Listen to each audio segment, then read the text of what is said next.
Hi, welcome to Bullbearings. I'm Ollie Hale, the editor of the site.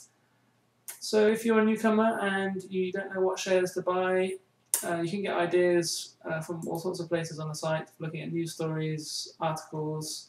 One of the most useful places might be this Research Tools tab. You can research stocks and shares, currencies, a few other places to get ideas. One of the best places might be the Market Overview page. This page has the top few shares from the FTSE 100 index. So these 5 have risen the most today. Some popular stocks that have been bought by Bullbearings users. And also you might get some ideas from the highest rising sectors. So if you want to buy a company directly, you can just click on the trade button. And if you click there, you pick your stock trading portfolio. And it takes you directly through to this page where you can buy the share. If you want to research the company a bit more, anywhere on the site, if you see the code of the company with this icon beside it, you click on it and it will take you through to that company's research page. So it gives you all the details of the price today, how much it's risen, volume, a bit of information about the company, a graph, and a few other things down here. So if we're going to buy the company, just click on the place a trade button.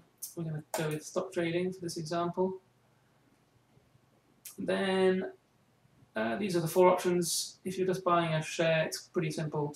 Buy, you can choose the number of shares or cash amount. We're just going to go for £1,000 this time. At best, we'll choose the current market price, and you don't have to worry about this for now. And then you confirm, and you'll be able to check all the details are correct, so this all looks fine. You've got 20 seconds to do that, so plenty of time to look at everything. Click confirm, and then there it is, it's bought. And if you want to check your portfolio, you can go up here to look at your portfolio, or you can look at your stock portfolio from this link here. And there it is. So we've got £1,000 minus the broker's fee. If you want some other ideas of what stocks to buy, one of the best places is the Trading Ideas tab, where we have articles from experts on all sorts of different subjects, and these are really good places to get ideas. And that's all for now. Thanks very much.